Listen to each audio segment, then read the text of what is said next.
Hey everybody, how's it going? I hope you're having a lovely day. Today I wanted to follow up on this video I did, Reddit is killing their brand in the worst possible way. In this video, I'm talking about this thread that was started by an app developer called That Is. He creates an application called Apollo. Apollo is an application that allows you to view Reddit that is much more accessible if you're blind. It works great with screen readers. It works great with Markdown. It's just a much better viewing experience for Reddit than the stock app, which up until very, very recently had loading times that were so bad, I would just use my browser because the app itself was absolute dog shit.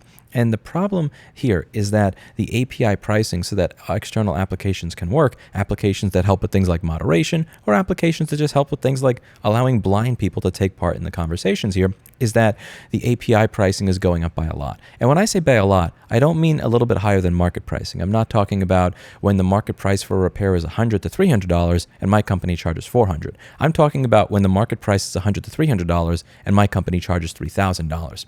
That's something called the fuck you price. The fuck you price is when you don't want to offer a service because you don't want to do it. But saying no to the service makes you look bad for some reason. So instead of saying no, you just quote a price that's so high that nobody's going to say yes to it. And if somebody says yes to it, you can roll out the red carpet. Again, if the market rate for a repair is $100 to $300 and I'm charging $3,000, anytime somebody wants a repair for that device, I can just order one from apple.com with express mail shipping and just give it to them the same day because I don't even have to fix it anymore. I can just buy them a new one with all the money they've given me. And That Is has laid out the numbers here in a really easy way to demonstrate that the API pricing that they're offering is not really market pricing. It's more like fuck you pricing. And the thing is that they're not really being very transparent with why that is. They're not really engaging with the community that provides, again, all these subreddits that they are making money from users engaging with are moderated for free by volunteers that like using these tools that may no longer work as a result of this. Recently, the CEO had decided to make a post addressing the community about changes to our API. And as you can see, there are a lot of very, very highly upvoted questions that were really well thought out. And none of these really well thought out questions actually got an answer. Virtually all of the good questions were completely ignored. And there was an open response here saying, you didn't really answer anything regarding accessibility for blind people, API technical issues. Just about everything was completely ignored and glossed over. This thread is not like the old AMAs I've done on Reddit, like in 2016 and 2012, where I literally answer every single question in a thread that has thousands upon thousands of posts. This is a thread where he answers virtually nothing. Many of these questions were not answered, but you know what did get answered? The CEO says, referring to the Apollo developer, his joke is the least of our issues. His behavior and communications with us have been all over the place, saying one thing to us while saying something completely different externally, recording and leaking a private phone call to the point where I don't even know how we could do business with him. Now, the reason that he was leaking a private phone call is because he was being accused of things that were not true, and the leaking of that chat log or that phone call would demonstrate that he was being accused of things that were not actually true. I've been in that situation before where somebody has accused me of something that is ridiculous, and I had to release emails and chat logs that demonstrate that what I was being accused of was completely ridiculous. This post over here is informative and unfortunate, and has over 5,000 downvotes. Now, the actual Apollo developer says out loud, please feel free to give examples where I said something differently in public versus what I said to you. I give you full permission to do so. And as you can imagine, there are no responses. Because again, here's the thing. When somebody accuses you of something and you respond to them and say, okay, cool, prove it, and they don't say anything, it tends to mean that they're full of shit. Now, there are a lot of people that want to protest this because he didn't actually answer anything. As he said here, Chromatic19 says, answer an actual question, you effing coward. He didn't actually answer any real questions, just threw accusations and deflections at people.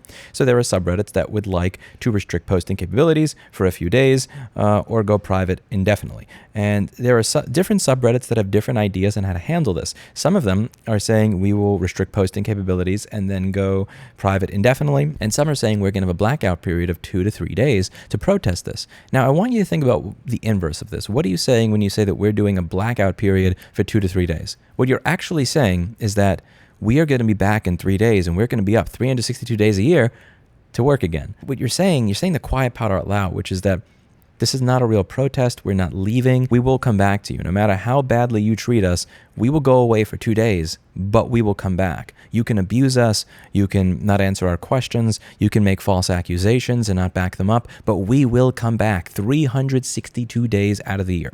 In my opinion, a 1 to 2 day blackout period is not enough. I know this stuff may seem extreme, but when a creator that I respect and think is a good dude that got banned from a platform that he had been on for over a decade, I decided to delete my account on that platform. Again, are they going to personally care and change anything because I deleted my account? Probably not. But at the very least, that's something that I can feel like where I did the right thing. Again, this website did something that I find to be disgusting. I am not going to give them my attention ever again. They are not going to attract users using my likeness ever again. Again, is that going to make a big difference to them? No. But I know that I did my part. I didn't say that I am not going to look at Twitch for 2 days a year, because what I'm really saying when I say I'm not looking at Twitch for 2 days a year, I'm actually reassuring them in the best possible way. I'm saying that I will look at this website for 363 days a year, and regardless of how poorly you treat me, I will come back to you. Again, when you look at the inverse of it, that's what you're actually saying. You're not saying, look at how much power we have. Look at how much your viewership went down over these 2 days. What you're actually saying is, here are the amount of people that are mad at you that are more than happy to come back 2 days later, regardless of what you did that's wrong. What you're actually saying is, you can make us so mad that this post on your bad behavior gets over 200,000 upvotes, and this gets featured on Reuters and all these different news sites. In spite of how mad you've made us, we will still come back in 2 days. It's like aggravating your spouse to the point where they say, you know what? You have hit me, you have emotionally abused me, you have humiliated me in front of other people. I'm going to take a 2-day break from you so you can think about what you've done. It doesn't work. At that point, it's time for a divorce. Your spouse isn't going to stop being abusive because you say you're taking a weekend break from her. And why should she? Because you're proving that you're just going to come back. It doesn't make a difference. And it sucks because it means that we have to admit that things that have added to our lives, that have enriched us in some way, shape, or form, have to go away in order for people to learn that there are consequences to their actions so that we can have better platforms into the future. But I don't know how else to do it. The only types of protests that work are saying, I am not using this, not for 2 days, but for 3 months, 6 months, a year, or dare I say it, never again. And I completely understand how aggravating this is. I understand in 2023 that it is annoying to keep a list of companies, products, services, and people that you need to boycott because every single company is going in this direction. Every single company is going in the direction of, let's just squeeze every last dime out of every one of our customers. Let us take the enjoyment out of everything. Let us put an ad in everything. Let's make sure that we control every aspect of the user experience. Let's make sure that everything is hidden behind a subscription fee. Pairing and serializing parts and requiring special proprietary calibration tools that never existed in the past so that now you must go to the manufacturer to get things repaired. I understand this is aggravating. Trust me, I get it. It's annoying, and sometimes you're just not able to do it. And admittedly, sometimes I'm not able to do it. Sometimes I say I want to do it and I fail at it because the idea that I have to keep this mental list of products, services, and people that I don't do business with is just anguishing and aggravating. If you want to make a point, that's necessary. This man does not give 2 shits of a crap about you going away for 2 days because his IPO isn't for a few months anyway. It doesn't matter if you block out your Reddit for a month. The IPO is not happening until later. And when it does, this will be a blip on the radar that nobody notices. And that's the truth. I think a 2-day blackout is almost worse than no blackout at all because what it does is it demonstrates that people are mad, but no matter how mad you make them, they will still come back. At the very least, if there's no blackout, they may be wondering, well, gee, I don't know what's going to happen if we really make people mad. It doesn't look like we made them mad this time. That's almost better than, oh, wow, we really made them mad. And damn, they all came back 2 days later. I think it sends a poor message. If you actually want to do this, I think the right way to do this is 3 months, 6 months, a year, or dare I say it, have very popular people start deleting their accounts. This is something that I'm considering doing. Again, over the years, I have used Reddit to great success to promote right to repair bills in different states, to promote the cause, to get people to actually show up at state legislatures that literally said, I showed up here because of something I saw on Reddit.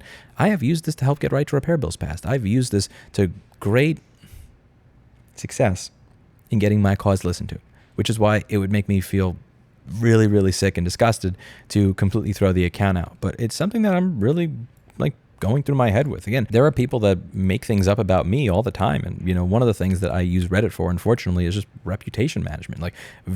You'll see posts that have 150 upvotes that are not true with people just piling on. And then the moment that I respond to it, they They delete their comment, and sometimes they just delete their account.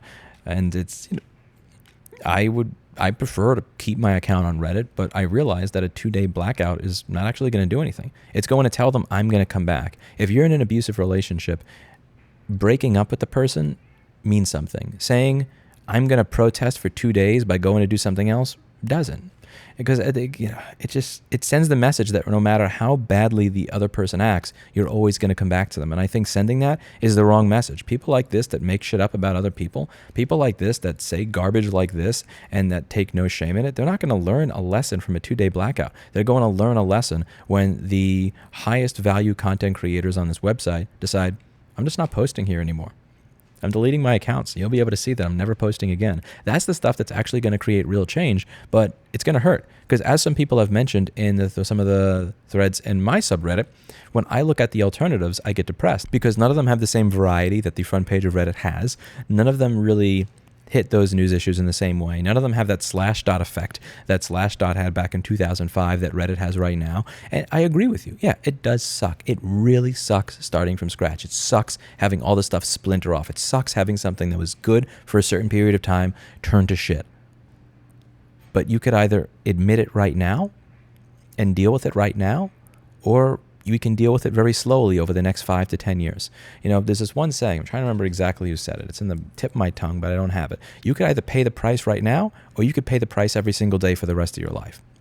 Which do you want to do? With so many issues, whether you're protesting somebody who has done you wrong, whether you are dealing with a fitness issue, whether you are dealing with a relationship issue, whether you are dealing with mommy and daddy issues, whatever it is, you could either pay the cost up front, or you can pay the cost every single day for the rest of your life. And I assure you, the former is better than the latter. As somebody who has made this mistake before at the age of 34, I much prefer to pay the cost up front than I do to deal with it and carry it every single day for the rest of my life because I don't want to. If you want there to be a better website similar to Reddit, if you want there to be a place with a front page that's like Reddit, that simultaneously has the same level of community that it has, but doesn't have the toxicity of the garbage management that Reddit has right now, then you got to walk away and you got to deal with the fact that maybe for 6 months or a year, or dare I say it, 2 years, you won't have something like Reddit. If you are honestly made mad by this, 2 days is not going to do it. If my customer said, listen, I'm not going, I hate Rossman Repair Group for what he said on the internet. I'm not getting anything fixed by him for 3 days. You know how happy I'd be? Because you're just going to come back next week anyway. It's like going on a highly restrictive diet where you're only eating 600 calories a day. It doesn't matter because once those 3 days are over, you're just going to gorge yourself on 8 different steaks at Texas Roadhouse. Once the 3-day diet is up anyway, it doesn't really do anything. That's it for today. And as always, I hope you learned something. Let me know what you think in the comments down below. Are you somebody who would be open to deleting your account, or at the very least deactivating it and no longer visiting the website, not for a few days, but for a prolonged period of time? If so, why? If you are one of those people who thinks that Reddit is not actually valuable and there are other sites that are much more valuable, what are they? And if you're being honest with yourself, are the front pages of those sites really like the front page of Reddit? Do you really get the same level of engagement? Do those issues really wind up getting tens of thousands of eyeballs on this one issue at this one period of time, the same way that Reddit does, in a way that can actually reverse the course of an injustice that is occurring or create positive change in the world? I'm personally doubtful at this point in time that that website exists, but I would love to see it come out of the ashes of this dumpster fire with this shit CEO. Let me know what you think in the comments down below. That's it for today, and as always, I hope we learned something. I'll see you all in the next video. Bye now.